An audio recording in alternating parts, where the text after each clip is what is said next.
Hey Dad, that time of year is drawing near where we reflect on days gone by. The moments we spent with family, the adventures that we had, and the games that we played. Because 2023 is coming to a close, I decided to get a bunch of my favorite creators together so we could talk about the games that we played most this year. I gave each creator their own time and section to talk about why these games took up so much of their time in 2023. The only rule that I had was the game did not have to be released this year. This should theoretically give you a better insight into, well, all of us, and the games that we actually play when we aren't making YouTube videos. Of course, if there's any creator that you want to see specifically, you can skip to their section below, but I would highly recommend checking out all of the people featured in this video because their channels are fantastic. The links to those are in the description. I'll kick things off and talk about the game that I played the most this year, World of Warcraft. If you aren't familiar with it, World of Warcraft is scratch that. You know what WoW is by now. I'll just tell you about my journey with the game. I started playing World of Warcraft around the same time that I started high school. At the time, Cataclysm had just released, and this meant that I picked a pretty shaky time to start the game. The expansion at the time wasn't very well received, but I ended up having the most fun I ever had with a game.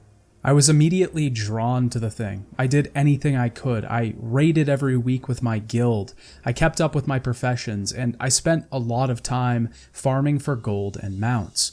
Over the years, my relationship with the game was tenuous at best. I stopped playing for a bit during Mists of Pandaria. I started playing again during Warlords of Draenor. I stopped playing again during Warlords of Draenor. Stop, start, stop, start. But this all came to an end when I decided I would never play again after returning to the game for Battle for Azeroth.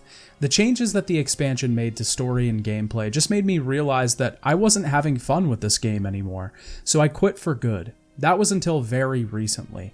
WoW Classic had completely passed me by, and the most recent expansions had sailed off in the distance. But for some reason, I just got that itch again. So I restarted my subscription, made a new Havoc Demon Hunter, and got started. I can honestly say that I've been having a decent time with the game. It definitely isn't perfect, and it certainly isn't the game that I played 13 years ago, but it is fun for now. I also made a character on Classic and have been having a ton of fun with that, especially with friends. Both have their pros and both have their cons, but I can't say that I've gotten tired of either of them yet. Okay, I lied. Maybe I am getting a little tired of retail. Maybe I quit all those years ago because I was tired of playing the same game for 5 years, one that was steadily declining and providing diminishing returns. And who knows how long I'll keep playing it this time. Blizzard will probably make some dumb change in 6 months that will make me scrap the entire thing and take another 6-month break. But for now, I'm enjoying my time with World of Warcraft, and it was definitely the game that I played most this year.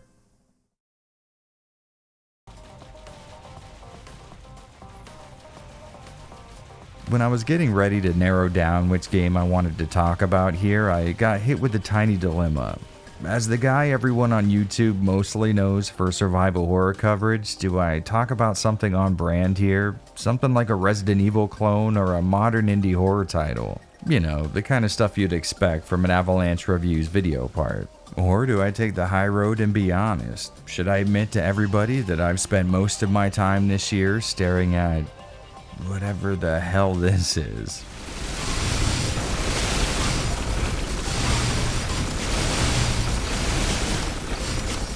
Risk of Rain is a series you could say I was forcibly pushed into when a buddy gifted me the first game nearly 10 years ago.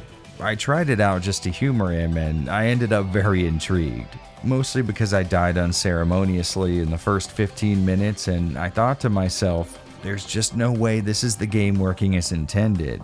And after hundreds of hours, I can confirm, yeah, it is. There's essentially 3 ways to play this game: the original, the 3D sequel, and the recent remaster of the first game, which also acts as a huge content dump and balance patch. Since that's what I've been pouring all my time into for the last month, we'll center the discussion around the remaster. Risk of Rain is a pretty simple concept to explain, but a much tougher one to wrap your head around. On the most basic level, you pick a survivor, all of which handle wildly different from each other by the way, and you start out on a journey to make it through the hordes of bad guys in your way to eventually beat the hell out of the last boss. The difficulty gradually increasing with every minute you spend playing it, but I got a little secret for you. All that I just told you, that's just an illusion to fool casuals. See, the real purpose of the game, the real thing you're trying to do, is break it over your knee. See, the ideal scenario in Risk of Rain is that you become such a massive source of outgoing destruction that the game world is no longer technically visible to the player thanks to the overlapping numbers trying in vain to keep track of the carnage that you're at the center of. Okay, so now that I have turned off most of the people watching this video and really excited a very select few, Risk of Rain is a roguelite, meaning it randomly generates some aspects of your playthrough every time you start a new game. The level layouts all appear to be relatively the same from run to run, barring a few small changes, but things like item and teleporter locations will switch up randomly. At first, the items you earn by paying to open chests during a run are also randomized, but you can get your hands on artifacts that change the way the game's rules work. The one that I always end up using lets you axe the RNG for chests and just choose which item you'd want after paying to open it. Some swear that the true experience of the game is failing hundreds of times over until you get the perfect random assortment of items, but as far as I'm concerned, all of the fun is making a plan of item stacks and combinations that'll turn you into a god and trying your hardest to stay alive long enough so that you can earn enough money to make that goal a reality. Like I said before, each run is going to be timed, and in a sadistic move, difficulty increases significantly with the amount of time that you stay alive. At the end of each area, you can activate a teleporter that'll take you to the next spot just as soon as you deal with the massive bosses that are attracted to it. Once you've made your way through all the levels, you can either head to the final section or choose to start back on the first level again with all of your gained stats and items. My typical run will last something like 2 or 3 hours, and about halfway through one, I'm typically able to fill the entire screen with a combination of HP values dropping and pixel-based explosions. But that being said, even when I'm in my most seemingly unkillable form, the constant threat of being one-shotted by a random elite version of a standard enemy is ever present. Make no mistakes, Risk of Rain gets off on your pain, and it's gonna cause a lot of it. Seriously, the rate at which you go from full health to dead on the ground is staggering sometimes. You'll be perfectly fine just dominating, but somewhere in the tiny universe of numerical values and pixel particle effects, an attack will fully drain your HP before you have the ability to even recognize it's happening. But you know what makes an RNG-based video game that gets a kick out of causing human suffering even better? Adding in another person to suffer with you. Because figuring out exactly what combination and amount of items will turn you into a walking tank is fun as hell, but even more fun when you have to consider exactly how each of those items can synergize with your partner. Oh, and don't worry, it heavily increases the difficulty. Speaking of which, the remaster of the first Risk of Rain is significantly more challenging than the original. I basically had that game figured out and could play it for hours before facing anything close to difficulty, so I'm not exactly complaining. That is something I would have liked to see, but to temper that, me and my wife have yet to be able to play comfortably outside of easy mode, and yes, that hurts to admit. But I would imagine that's more of the developers being aware of all the tricks ROR's player base has discovered and countering them than this being actually unfairly difficult. I mean, it is unfairly difficult, just not for that specific reason. When you get down to it, Risk of Rain is a perfect candidate for that just one more hour type of game. The kind that can eat up whole chunks of your free time without you even realizing it. I mean, hell, if we got rid of every component in the game and just focused solely on synergizing items together, we would still have an impressively deep title. And you really can't beat being able to jump online with a few friends and argue over who gets the red chest. If everything I've said so far just flat out does not appeal to you, don't worry.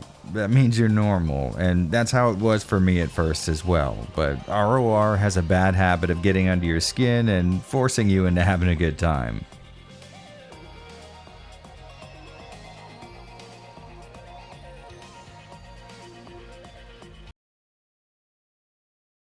There are a number of things to like about the story of Max Payne 3. The performances are stellar, the dialogue is sharp, the pacing is tight, and the protagonist is magnetic. But Max Payne 3's essential conflict of an all-consuming rot against an indomitable will to keep moving forward, to save just one life, to find just one shred of truth, to at least die with purpose, ends up being less effective as a script than it is as a vibe. The mood that the story is condensed down to, the feeling that radiates from everything, from its yellowed walls, its brooding light, and its drunken cutscenes, to the depressing honesty with which it treats violence, and the relentless, endless drumbeat of Max's bitter determination. Health's renown score screams and drones, but it always propels you forward. It's almost hopeful. It's not, but there's a power in it. The atmosphere of Max Payne 3 is inexplicably compelling. It's the masterpiece that the story isn't. But that's not why I've got 100 hours logged on a 10-hour game. That'd be because it also happens to be one of the greatest third-person shooters of all time. Euphoria Animations. Perhaps you've heard of it. It's tech, proprietary to Rockstar, that basically allows animations to form on the fly. And when you mix that tech with a gun, you get some of the best-feeling guns of all time. You can also turn off time. Oh boy. Yeah, the bullet dodge is dope. It also makes prone a thing, not something you often see. It's both what balances the bullet dodge, because lying down makes you a sitting duck, and it's the most significant expansion Max Payne 3 makes to the experience of combat. Laying with a fallen enemy, fighting for footing, and the split-second advantage to shoot first. That's when this game is a 10. Cool shit about fighting with guns. Things you've only seen before in movies, but not games. Happen here as a matter of routine. Even when it's something as simple as the way Max holds his guns. But this is a cover shooter, right? Why do the cool shit? Well, blind fire sucks. Wanna hit your shots? Slow-mo. And Max is incredibly fragile. Want not to die? Slow-mo. The panic button in Max Payne 3 is the same button as the rampage button. If you want to win, you have to be relentless. If the thought to slow down might ever have occurred to you, the soundtrack will stop that from happening. Like a shark that can't stop swimming, Payne is a monster that can't stop shooting. And yeah, this playstyle comes right back round to the atmosphere. Every time you throw yourself into the shit and desperately shoot your way out, that's Max in a nutshell. And it furthers the dark, primal mood in a way a more calculated shooter never could. Every part of Max Payne 3 falls into the same feeling. It's more than the sum of its parts. My advice? Get it on PC for keyboard and mouse, but mostly for the cutscene skipper mod, because those unskippables will kneecap the replayability without it. Hi everybody, it's Ireland's #1 Peggle fan and son of a milkman, SeanSeanson here, and your favourite son has kindly asked me on to talk about my most played games this year, and since I spend a good 99% of my time on YouTube here talking about PS1 games like some filthy 90s degenerate, what better time than now to talk about all the cool 2023 releases I got to play, which ironically were majorly remakes and remasters of older games, but hey, if somebody's gonna go to the effort of remastering Turok 3, well, it would be rude not to play it. But of all the games I've played this year, only one has lingered in my mind and kept me coming back for more, and that's the one that lets me build a pink mech with flamethrower arms called Tom Bones. That's right, it's Armored Core 6 Fires of Rubicon, aka that cool mech series I thought was dead forever after FromSoft made it big with all those Souls games. But lo and behold, nearly 10 years after the last entry, FromSoft has returned to their baby and gave us probably the most polished and high-budget mech game, ever. I mean, I could talk all day about the incredibly dark and oppressive world, the highly customizable mechs, and the huge variety of weaponry that you can kit them out with, the fast-paced and tight combat, giving us this perfect blend of old Armored Core movement and targeting with the precision and skill of a modern Souls game, and of course, the incredible boss fights and set pieces, which are easily some of the most memorable you will see in any game released this year. But for me, it was the story and characters that really made me fall in love with this game, which is quite impressive considering every character you'll come across is faceless. All you have is their voice, their often weird emblems to admire, and well, the mechs, of course, but there's so much personality and charm to the visual elements and vocal performances in this game that even the smaller characters will probably linger on in your memory months after you've finished playing. Like, if you want to get the full story, all the weapons and all the extra missions, you've got to play through the game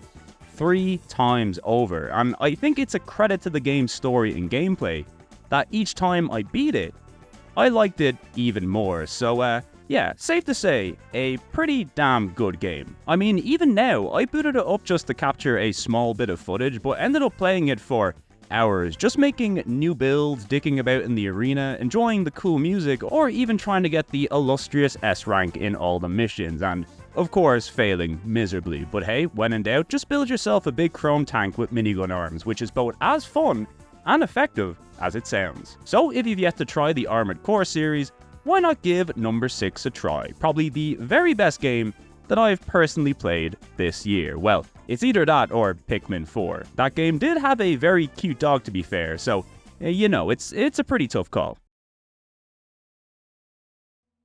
Okay, so I've actually played a ton of games this year, but almost none of them are newer releases. The best 2023 release I've played this year was easily the Resident Evil 4 remake, but I also put a ton of hours into Starfield, which I unfortunately did not enjoy even a single one of those hours. At least I was just disappointed with Starfield until I went back and played The Chronicles of Riddick: Escape from Butcher Bay for the first time. Then I was just angry, not only at Starfield, but most modern releases. Now, if you've played that game before, you're probably nodding your head in agreement. If you haven't, you may be very perplexed as to what I'm even talking about. So that's what I want to talk about. I've never been one of those everything modern sucks kind of people, but I have been struggling as of late with the fact that, with a few exceptions, I don't like most of these modern releases. Starfield kind of embodies everything about this phenomenon for me because of all the issues I have with it, the number one sin it commits is being totally safe and boring. Granted, that's subjective, but it's how I felt. The issue didn't really reveal itself to me until after I played a few hours of Escape from Butcher Bay. The setting, the gameplay, the atmosphere, all of it is one of the better video games I've ever played in general. But it's just so intense and focused that I literally just stopped playing Starfield like a week after release to play through this instead. The combat is janky in some places, but the stealth, pacing, and overall experience is just fantastic. Vin Diesel's acting is better than ever, and it manages to be a pseudo-immersive sim experience with melee combat and a strong focus on stealth and even some big shootout set pieces.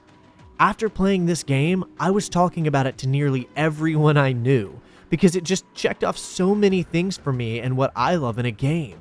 The fact that so few people have played it, including myself until this year, is honestly tragic. I don't hate modern games or anything. This year I loved the RE4 remake, and I firmly enjoyed Atomic Heart among several others. I cannot help but notice, however, that something about modern games feels so made by committee. So at the end of the year, the experience I find myself most fondly looking back on from 2023, at least personally, is The Chronicles of Riddick: Escape from Butcher Bay.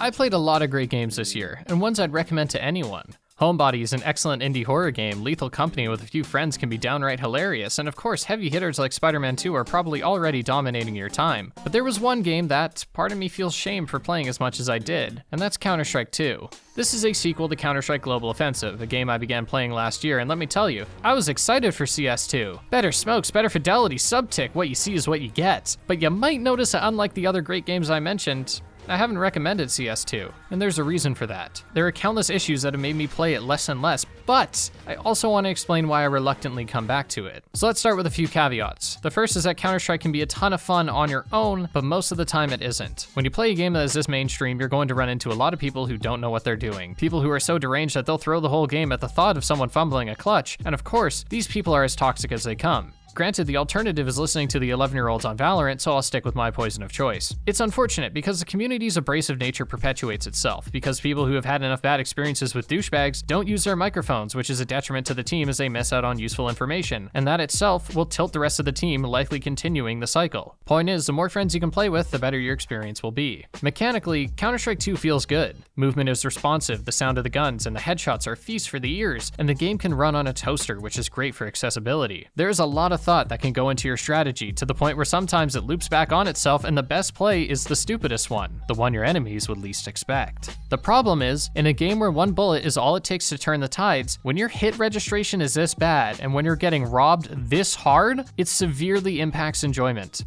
I simply don't like that my rank is determined by skill and if the game works in my favor. And this isn't even getting into the glitches that can be consistently pulled off, giving you an advantage, or the matchmaking that'll consistently match me with players that are double my rank and with 10 times my hours, and while I'm flattered the game thinks I'm good enough to compete against these people, I am not. Also, let's not even get started on the cheating problem, because in fairness, it plagues most games. So, why do I return to it? Because with friends, it can be a really good time, and even without, I find myself consistently chasing the high of getting into a game where everyone's having a good time and these issues aren't getting in the way, win or lose. I'm confident that in a year, things will be better and most of the kinks will be ironed out, and hey, CSGO had its fair share of issues too, but in its current state, it feels like playing CS2 is just too much of a gamble, praying that the stars align to have a fair game. That said, speaking of gambling, my weekly drop just reset, so I'll be busy for a bit, and this time, I'll get a knife.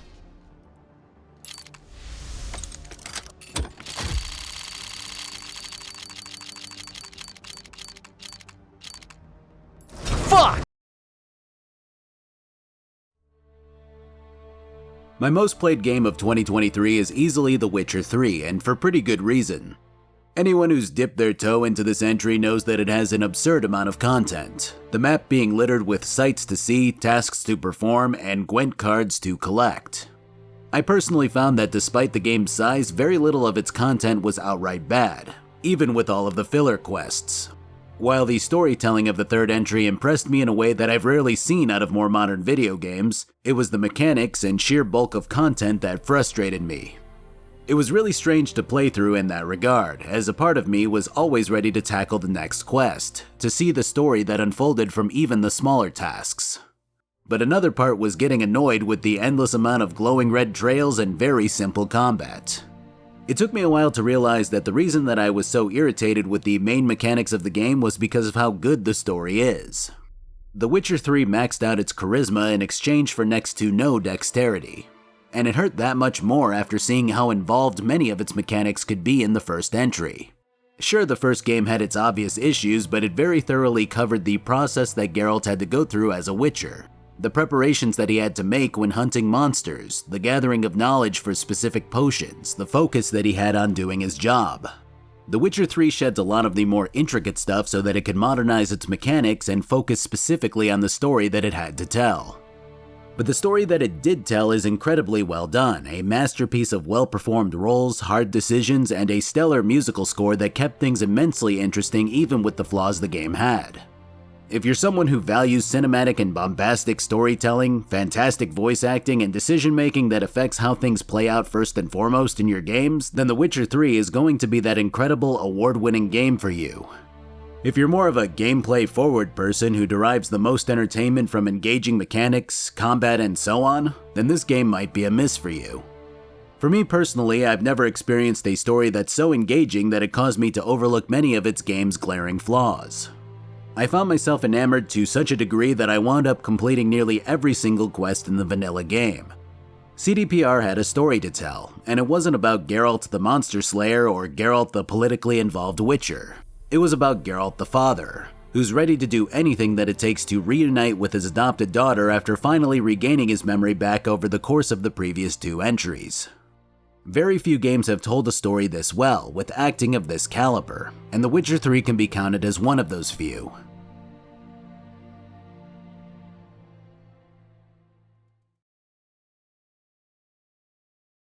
The game I played the most this year has to be Metal Gear Solid 5. Having never played the prior games, I figured that it wouldn't make the most sense to start with this entry, on top of me only having an Xbox One at the time and not an old enough PlayStation to play some of the classics. Despite that, I played Ground Zeroes anyway, only to stop after an hour because it was terrible. Well, 16-year-old me thought it was terrible because he was hooked on Call of Duty style shooters and MGS5 was anything but. Recently though, I've tried to go through these older titles I acknowledged for years but never played, and around May of this year, I decided to delve into the mind of Kojima with both Death Stranding and Metal Gear Solid, leading me to make a couple of videos on the topic. What was most surprising to me, however, was how fast I was able to jump back into playing it. When making these kinds of videos, I oftentimes want nothing to do with the games afterward. It's not that they're bad, it's just that when you spend months playing and talking about one game or series, you need a break. But after only 1 week, I decided to come back and check up on Mother Base. And now I've played it a few times a week for the past 5 months, and I think a lot of that was not only due to the after-campaign experience, but also because of how well put together the gameplay is. My experience with MGS5 is so different depending on where I am in the playthrough though. When I first got to Metal Gear Solid 5 after playing through 6 other Metal Gear games, I was quite burnt out but eager to see how a more recent Metal Gear Solid game would play, and I wasn't disappointed. Ground Zeroes was a short and bite-sized experience that worked well as an appetizer before delving into the main course that was the Phantom Pain. And once I got there, I really enjoyed the first chapter and just how open the world had become. Sometimes the world is too big for its own good though, since anything outside of the outposts is quite dull, but they seem to have put a ton of time into those outposts, letting you explore and maneuver the area to your heart's content. The story was also, once again, very Kojima, but this time focused on themes of revenge and how it's often a dish served cold. My favorite moment has to be right at the end when the Diamond Dogs finally defeat Skullface, only for the last pull of the shotgun to fail since they ran out of shells, and for Huey of all people to deliver the killing blow. It was a perfect representation of the group's revenge-filled journey and how it's meant to feel hollow and unfulfilling. The story does tend to fall off in the second half with how all the missions are designed, but it's still an incredibly well-made product, and that's not even including the iconic twist either, which just goes without saying, but is fantastic. Once the credits hit though, I found myself in this endless loop of content, where I would test out new equipment on older missions while sending out troops to gather more resources, only to use the rewards from both to get more equipment, repeating the cycle. MGS5 somehow went from a deeply complex story about revenge and a gameplay system based around stealth shooting to a full-on sim builder where I try to make my base deadly enough to threaten the world governments, just as Big Boss intended. The current end goal as of now is to fully upgrade Mother Base with S-rank soldiers, all while getting perfect grades on all the main missions, which is going to take quite a bit of time, but I honestly haven't showed any signs of boredom yet. It's just a really great game that I can't seem to put down. I think out of all the videos I made this year, the Metal Gear Solid one is my favorite, not just because of its quality, but in how unique it feels to go through 30 years of history in just the span of a couple months. And while I found things to like about each and every one of these games and do plan to revisit them sometime soon, Metal Gear Solid 5 was the one that stayed with me a little bit longer, and became my most played game of 2023. Hey there, internet friends. My name is thesummerofmark. There he is, Billy! An obscure Eastern European creator who makes YouTube videos about equally obscure video games such as Control and Splinter Cell, Dishonored, Vampire the Masquerade Bloodlines, Deus Ex, Bioshock. Actually, now that I think about it, I've kinda deviated from the early 2000s video games ethos of my early YouTube days, haven't I? Let's just say I have an affinity for immersive sims and interesting narratives, and leave it at that. So, as you may already know, I was invited by Son to talk about my most played game of 2023. Like any self-respecting gamer, I have dumped an obscene amount of hours into Baldur's Gate 3, but I don't have any footage of it because I played it for myself, so I'm gonna instead talk about KOTOR. Or not, because I've already made a feature-length video about it. So let's talk about Mass Effect. Wait, no. I got a Mass Effect video in the pipeline. Okay, KOTOR it is. So Prey 2017 is a first-person immersive sim developed by Arcane Studios. What can I say about Prey 2017 that hasn't been said before? It's an immersive Arx Fatalis / System Shock-esque first-person game set on a fully explorable Art Deco space station that has been overwhelmed by an aggressive alien species that turns its victims into this.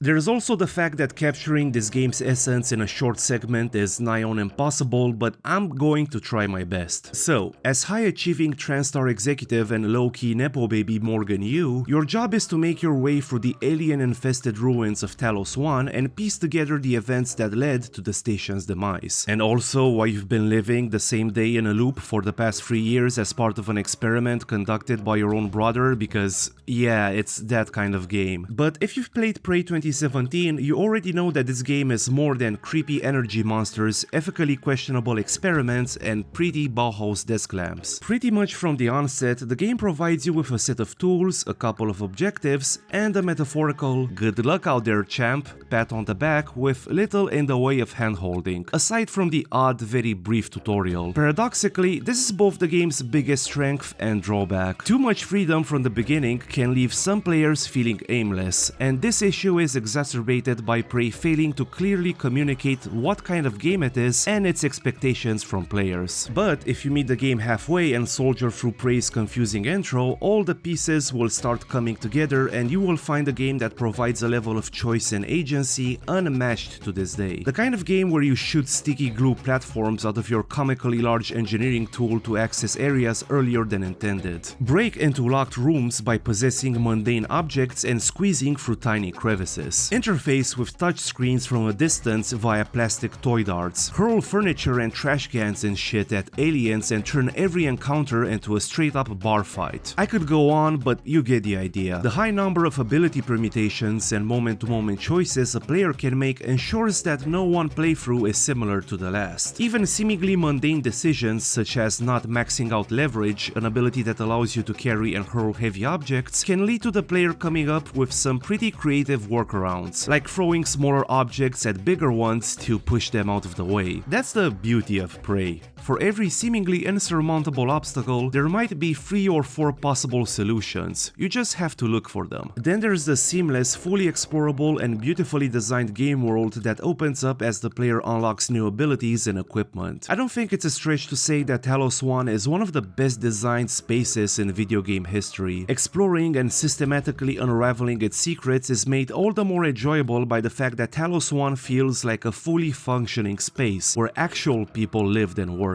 When you throw a chair at a phantom in the sales division, you're not throwing just any chair, but a piece of furniture Brian from sales used while writing misleading marketing copy downplaying the side effects of the neuromod technology. On the same note, the phantom at the receiving end of said chair was a real person who worked for TranStar, and possibly, or rather most likely, hated your guts back when Talos 1 had a contracts that force employees to live for 1 year on the space station toxic work environment and not alien-infested hellscape toxic work environment. And that's pretty much it. Prey 2017 is a lot. It's deep, it's immersive, it's even confusing and frustrating at times. But I love it to death and I will never stop championing it. Please play Prey 2017 if you haven't. You'll have a blast. Thanks for having me, son. Mark out. That wasn't the deal. I'll be back tomorrow. Don't make me a jerk off. What's up, gang? My name is Redux from the channel PaperStarship. Most of you might know me for my Hideo Kojima based content, and with the release of the Metal Gear Solid Master Collection, you would think I would spend most of my time this past year playing those games. However, I do like to subvert expectations, and so did the title I spent most of my time with in 2023, Final Fantasy Stranger of Paradise. The 2022 edgelord meme-tastic entry in the franchise made by Team Ninja, who also created the Neo series, is a chaotic, fun, and replayable affair. The game's combat loop is quite satisfying with fast-paced action and a plethora of fighting classes to keep you experimenting throughout. While the overall story is not anything to write home about, the ending provides some fascinating twists that leave you with plenty to chew on. The base game is great on its own, but what will really have you pouring some extra hours in are the 3 DLCs included with Stranger of Paradise that slightly expand on the mainline story, but provide plenty of extra combat and boss challenges.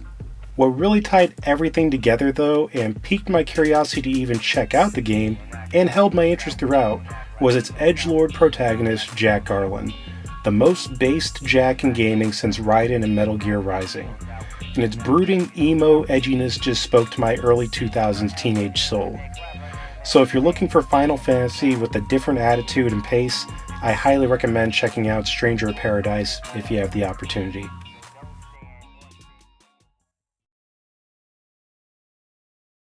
Hi, I'm Jwlar, and thanks to YourFavoriteSon for having me. The Lord of the Rings are celebrated for their pivotal role in 20th century fantasy, so it's only right that its fans will dislike any deviation from their beloved fables. Rings of Power is a great example, but even the Peter Jackson trilogy is not without its criticism. The removal of Tom Bombadil, the conspiracy in the Shire, and more. Such cuts are understandable, but their omission makes the film trilogy an unfaithful adaptation. So, what is the greatest Tolkien adaptation that I'm still playing to this day? Lord of the Rings Online. This 2007 MMO is by far the most faithful of any associated media to the world of Middle-earth. From its realistic scale, beautiful landscapes, and inclusion of every Tolkien element from the book series, nothing compares in immersing the player into the Third Era. Whether playing a dwarf, human, elf, or hobbit, you'll find yourself whisked away on an adventure from your sacred homeland as you seek to discover where the wave of evildoers that threaten your people have come from. Being an MMO, it offers a scale that is simply unparalleled by single-player RPGs. It is only here where you can truly roleplay within Middle-earth. If you want to ignore the above and inhabit the life of an elven musician entertaining those in the taverns of Breland, even joining musical clans and performing in-game concerts, then you can. And that's where Lotro shines. Sure, many of the quests boil down to fetch quests and all the others you're used to from WoW, but it's in the realizations of the locales of Middle-earth that help Lotro keep me immersed despite them. A fetch quest may sound boring, but when it means you get to travel the cobbled road with your friends, listening to the tranquil soundtrack while helping the locals, it makes it all worth it.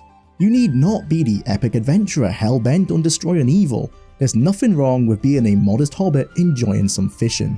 It isn't all sunshine and daisies. While 20 plus hours of content is free, this is a classic MMO, so you'll have to purchase content to progress further or pay a monthly subscription. There are methods of obtaining content for free in-game, but it is far from time efficient.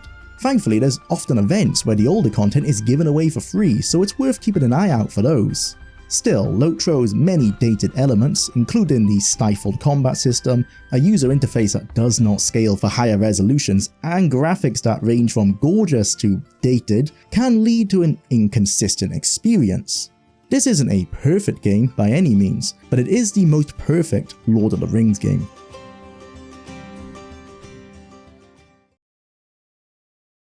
I think it's safe to say that 2023 was a landmark year for video games. We finally shrugged off the pandemic's last vestiges and the industry came roaring back to life with what felt like hit after hit on every single platform. Whether you were looking for big budget excitement, indie creativity, a slice of something that you used to love or something you never even realised you needed, there's been a near constant conveyor belt of extremely high quality games. This is why it's all the more frustrating that the game I spent the most time with was Final Fantasy XVI. You see, thanks to the nature of IFinishedAVideoGame, most of my time is spent playing games that are going to feature in videos. So I've got to be pretty selective about what I play when it's just for me. Well, as luck would have it, Final Fantasy XVI released just 3 days before I published my Indiana Jones retrospective. And this meant that I had a gap in my calendar that looked perfectly JRPG shaped. After spending 2 months playing nothing but terrible platformers and wonky 3D adventure games, I wanted to lose myself in a world, be transported to a land of knights and gods and warring kingdoms, and get a taste of that escapism that can only be found in really great fantasy. But if I'm being honest, after 60 hours of adventuring with Clive Rosfield in Valisthea, I'm still not sure what to make of this strange and often contradictory video game. It wants to be both a sprawling fantasy epic, filled with bombastic scenes of over-the-top warfare, but also a deeply personal story about family and belonging, two conflicting tones that often rob each other of the chance to truly shine. It wants to be an open-ended traditional role-playing game, full of quests to complete, monsters to hunt, equipment to find, and spells to unlock, but it wraps all this around a combat system that has very little depth and wants the player to focus on execution rather than strategy. It's beautifully acted and animated cutscenes that tell an uninteresting story, incredible artwork and graphic design grafted to bosses and dungeons that take no thought to conquer, crafting and inventory and quest systems that present the illusion of depth before disappearing quietly into the background. It is embodied entirely by a level up screen that loudly announces itself as if it were some momentous achievement, when in reality the stats and numbers that sit underneath the game's combat make very little difference to your experience. And yet, I still finished it.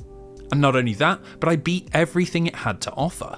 I completed every single side quest, hunted down every optional monster, forged the most powerful weapons and equipment, and never once doubted that I would see Clive Rosfield's journey to its conclusion. This is the true contradiction behind Final Fantasy XVI, and the duality of being a modern game in this franchise. By belonging to this storied family, there comes not only expectations that can be hard to live up to, but a willingness from fans to look past the bad and keep giving chances. Would I have finished Final Fantasy XVI if it didn't carry that famous name? Potentially not. But when you're 16 entries deep and only have time to play one game before you have to start work again, well, the Stockholm Syndrome can be pretty hard to shake off.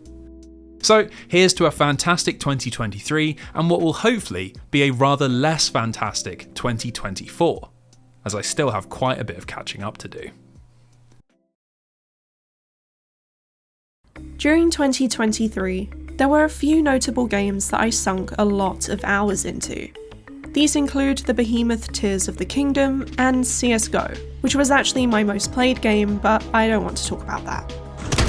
What I do want to talk about is Forbidden Siren, a PS2 survival horror game created by Keiichiro Toyama. Instead of the western setting of his previous title Silent Hill, Siren opts for a deeply authentic representation of a rural Japanese village. Now, the game is estimated to be around 20 hours long, but this is without a doubt with the use of a guide. Siren is a notoriously difficult game, not because it requires you to do anything that needs god gamer skills, but because progression in the game involves the player carrying out some extremely obscure actions with very little guidance. I would see a lot of people saying that you couldn't complete the game without some kind of online help, and out of my own curiosity, I had to find out for myself if Siren could be beaten without a guide. After an unfathomable amount of deaths and trial and error, I finally hit the true credits of the game about a month later.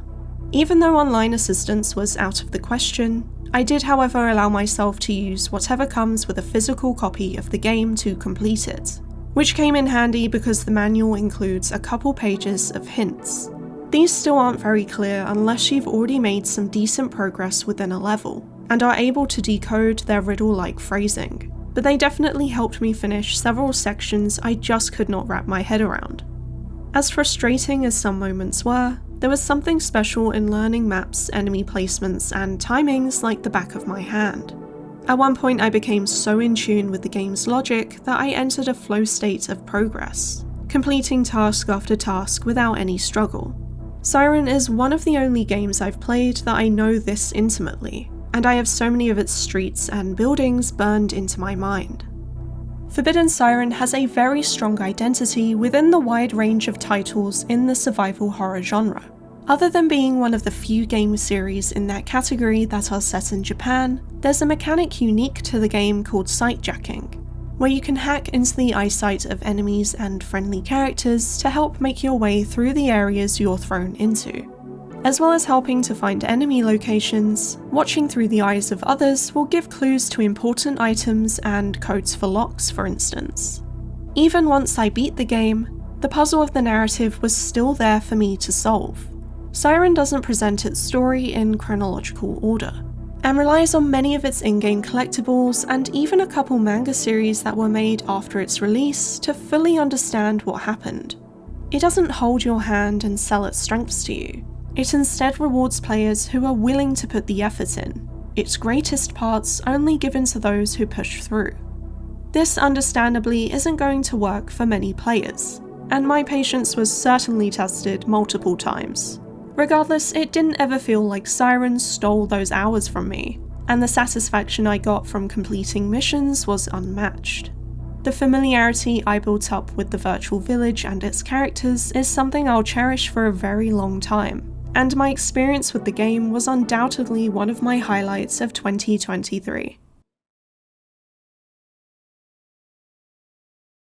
Hey, Matt from Hidden Machine here. If you know me, it's probably from our Remedy coverage here on the channel, or from one of the many crimes I've committed that later went viral. Now, while it's unsurprising that Alan Wake 2 is my personal game of the year, the game that I spent the most amount of time with is actually something very different. Now, before finding this particular game, I was certain that I'd be spending a lot of hours this year in Starfield. I even bought into the early access period for it, and I love the Bethesda RPGs. I put hundreds of hours into their games. However, I have to admit, I dropped Starfield after just about a week or two. It's hard to really articulate what Starfield was missing, but Bethesda games have always given me this big sense of adventure and mystery. Just seeing this open landscape and not knowing what was waiting for me, meeting all sorts of interesting characters and getting involved in their lives and struggles. For me, Starfield fell short in all of those categories. Right around the time I realized that I just really wasn't feeling Starfield, I received a review copy of Tainted Grail: The Fall of Avalon, and I was very surprised to find out that this early access RPG being made by about 30 people gave me everything that Starfield failed to deliver. Except for like the space travel stuff. This game doesn't touch on that at all. To try and put it simply, The Fall of Avalon is like a dark take on Arthurian legend, and it mixes in different folklore and other influences to create what I think is a very compelling first-person RPG. Mechanically speaking, it plays just like Skyrim, but the overall quality and style of the quests, the writing, voice acting, music, and general visual design really sets it apart and makes it feel like its own thing. The current build of the game allows you to play the first chapter, which they advertise is about 10 to 15 hours. But if you're someone who likes to take in everything that a game has to offer, you're likely going to clock in closer to 20 hours. I don't want to go too in-depth here and spoil the story at all, but if you want a spoiler-free review, there is one over on the Hidden Machine channel. Like I said earlier, this game is being worked on by about 30 people, which is a relatively small team for a game this ambitious, and their dedication to the project really shows. I was so hooked on this game that I plowed through pretty much everything it had to offer in a single weekend, and I'm really glad I did. There is still a little bit of early access roughness here, but nothing that interrupted my enjoyment of the game, and the performance and bugs and general polish is getting better with every update. Now, I can only speak to my own personal experiences, but I didn't feel like the quests I encountered in Starfield ever felt particularly interesting or vital in the context of the story. And Tainted Grail: The Fall of Avalon, on the other hand, gave me quests that went to places that I could have never expected. And it's killing me that I'm kind of, trying to keep it all contained and not tell you, oh, this is a great quest, or you gotta go check out this character. There's a lot of fun stuff to discover. And if you are someone who, like me, was kind of let down by Starfield and you're looking for a game that's gonna give you that same thrill you had when you first booted up something like Skyrim or Oblivion, and you're kind of just going into this world, immersing yourself and seeing what it has to offer, I think the Tainted Grail series is something you're going to really want to check out. So it's the game I spent the most amount of time playing this year. And hopefully you put some time into it yourself. Bye.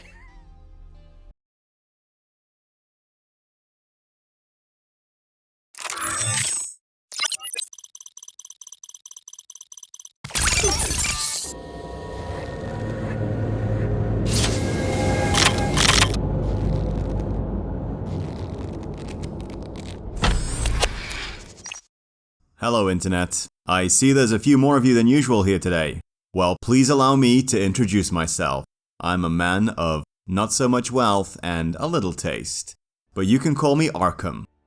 A big thanks to MyFavoriteSon for inviting me today. So, let's get to it. The game I played the most this year was Divinity: Original Sin 2, simply because it takes so damn long to finish. I played it as part of a full series playthrough, and this was a hell of a climax to playing one hell of a series. What's truly interesting about this game is just how much of the games that came before it can be found in there. Divinity has been many things, from an isometric single-player ARPG to an open-ish world third-person RPG, somewhat in the style of Fable. And yet with each game we can find the things that Larian liked and kept, and the things they worked hard to improve upon for the next one. Larian places a huge emphasis on iteration in their work. They are constantly remaking and rebuilding their worlds and systems to tease out the very best from their ideas, and that process doesn't stop once the game is shipped. Original Sin 2 not only improves on just about every aspect of Original Sin 1, but it is also the culmination of every decision, every mistake, and every experience, good or bad, that Sven and his team have had since they started trying to code games back in the 90s. Character generation received a massive overhaul in this game. While in the previous games the player had been a mostly silent avatar, Original Sin 2 introduced the Origins character system. It lets you play and party up with several interesting characters who each have their own original backstory and motivations, and who can each find themselves personally invested in many side quests. The main story also has a Highlander there can be only one theme, and since each character in the party has just as much right to be the one as any other, it sets up an interesting party dynamic as we struggle together through many trials, while ultimately knowing that for any one of us to truly succeed, the others must fail. This is exceptionally funny in a multiplayer game too. The characters are all interesting and likable, and while none of them are as great as the legendary Solora, I have to give a special shout out to the Red Prince and Fane for their sharp wit and charisma. As per your own testimony, you have the taste buds of a dung beetle, the fashion sense of a monkey in a clown suit, and your personal hygiene reminds one of a carcass rotting in the sun. Humour will go a long way towards endearing you to anyone real or make-believe, and this pair had me rolling over laughing on more than one occasion. The story isn't the only thing that keeps you coming back though. The game has some of the deepest and most interesting tactical combat of any RPG. Entire battles can be won or lost on a few well-placed moves, and you likewise really feel the power gains you get with each level you progress through. For all the time the game will punish you and make you scream and rage quit, it all comes to a head towards the end as you transform into a powerful divine avatar and lay waste to the most powerful enemies with the greatest of ease. It's a wonderful time, threaded together with Larian's trademark humour. Behold, it is I, the magic cockerel.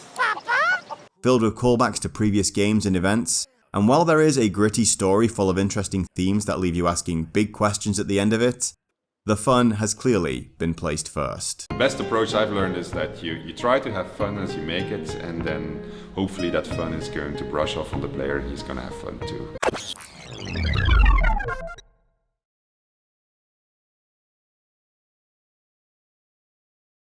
Hey, it's Bob. So despite this year having a number of shockingly amazing titles in it, in addition to some really weirdly terrible ones, this will forever be the year in my mind when I finished, finally, Higurashi When They Cry by Ryukishi07. So when Ryukishi was announced as the writer for a new Silent Hill project, I started immediately hearing a bunch of amazing things about him. I had to find out for myself what to expect with Silent Hill F, which is the project he's working on. So I spent months this year streaming the game along with a big group of book club people, and it was fantastic. A great time was had by all. Okay, elevator pitch for Higurashi.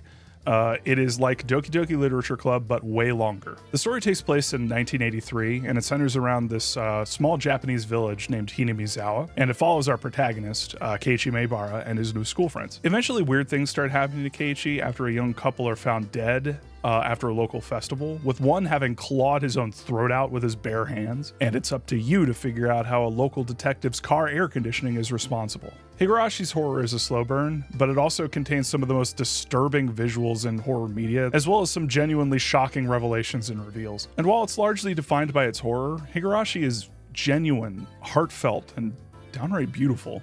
While other writers would use the incredibly sensitive topics that Higurashi covers purely for shock value, Ryukishi07's history as a social worker shines through. There's an incredible amount of energy devoted to understanding perspectives that other horror media would just discard. It's honestly a breath of fresh air, and if you liked Silent Hill 2 or Devotion, this is for you, my friend.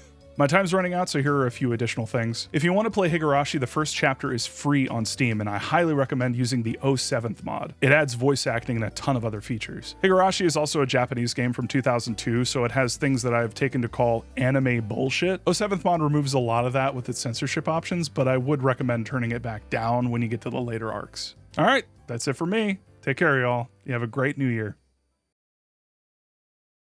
So, it's no surprise that 2023 was a fantastic year for games. Millions of gamers got their wishes granted with sequels to their beloved games. After 23 years, we got Baldur's Gate 3. After 13 years, we got Alan Wake 2. 5 years for Spider-Man 2. We finally got Trepang 2 after years. Even with all these great additions to gaming and some of the best top-tier single-player experiences that I've had, 2023 for me was a year that I spent gaming with the boys. Most notably, horror co-op games. Games like Dead by Daylight, The Forest, and Phasmophobia have filled most of my gaming time this year. And now, most recently, it has been Lethal Company, which I might have to say is the best game of them all. It's just brilliant. Phasmophobia, though, the phobia of Phasmo, is perhaps my most played game of the year. It's not the greatest game out there, it's not even the greatest game that I've mentioned in the past 15 seconds, but it's as fun as the company that you keep within it. And when you're queued up with the boys and they get scared like this,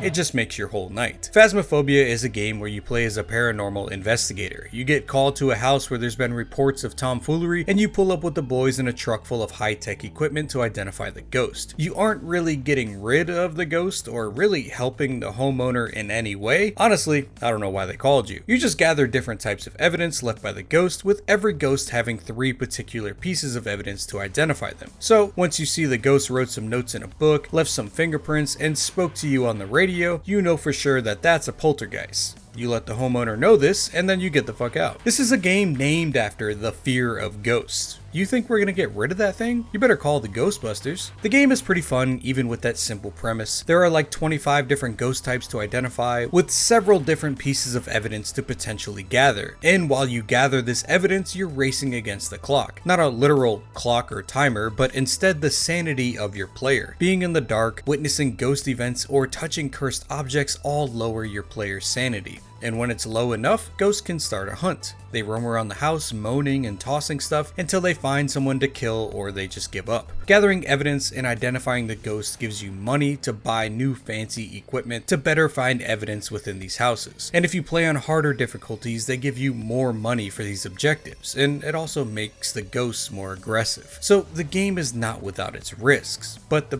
biggest risk is still the friends that you bring along the way. He died outside! Quick, put it on Instagram. Quick, contact the local press. While I think 2023 was one of the best years in gaming that we've had in a long time, I have no regrets that most of my time playing games was in multiplayer games that were not even released this year. Baldur's Gate 3, Alan Wake 2, Dredge, and RoboCop were all some of the best games that I've played in a very long time. But I can't say that any of them were more fun than queuing up with 4 people in Lethal Company and just screaming your heads off in proximity chat. Multiplayer games are the way to go for me, and they probably will be for a while longer. Endless Space 2 was my most played game and most enjoyed game of the year. It is a 4X game created by Paradox, set in the Endless universe. The old gods known as the Endless have gone extinct and disappeared, leaving behind the mysterious substance known as dust. Dust can be used for nearly anything, even virtualizing one's soul and achieving immortality. It gives individuals powers, making them into heroes, and is also used as currency. In Endless Space 2, you play as one of 12 factions, which are all dramatically different. From the walking, talking, peace-loving trees of the Unfallen, to the world-consuming, ever-warring hive of the Cravers, to the incorporeal beings of the Umbral Choir, you can forge your way through the galaxy in a plethora of ways. The gameplay is vast and incredibly fun as you colonize the galaxy through diplomacy or conquest, or a little bit of both. You undergo quests with interesting stories that bring you investment in your faction and its characters. You use probes to discover the incredible amount of curiosities on planets, ranging from special resources to entire questline sparking events. The combat is thoughtful, with a good amount of ship and fleet customization, as well as multiple tactics to employ. The same goes for ground battles. My friends and I spend hours and hours playing this game, and over the years it has become possibly my favorite game ever. The soundtrack is incredibly beautiful, each faction's theme fitting them perfectly, and the general music sounding exactly how you would expect it to. The planets are beautiful and enticing, giving you the want to see every type and discover every life form and anomaly.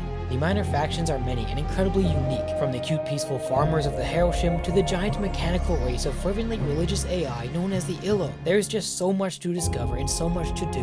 Like most 4X games, there are multiple paths to victory, whether it be science, wonder building, or conquest, and this gives each faction flexibility in their playstyles and allows you to play to their unique strengths. Each faction gains unique technology as well as traits from their populace and government types. The research tree is in-depth but understandable, and you can always find yourself doing something during your games. The DLC are generally good value, bringing you more unique factions and mechanics along with new storylines. Paradox continues to update the game and add content even after all these years, and I am really hoping that we will get to see an Endless Space 3 someday. Overall, it is a fun, immersive, thought-provoking game full of wonder, discovery, and battle. Endless Space 2 is and will continue to be one of my favorite games ever made. With that, we're saying goodbye to 2023. I just want to give a massive shout out to all of the people that helped me out with this video and made their own little section for this project. Also, if I did not reach out to you for this project, I guarantee you it was not out of malice, but pure negligence. This was way more scheduling and organizing than I'm normally used to, and I can guarantee you that I probably missed some people. But hey, there's always next year. Thank you to everybody that watched, and I hope you had as much fun seeing this video as we did making it. I'll see every one of you in 2024. Bye, Dad, and Merry Christmas.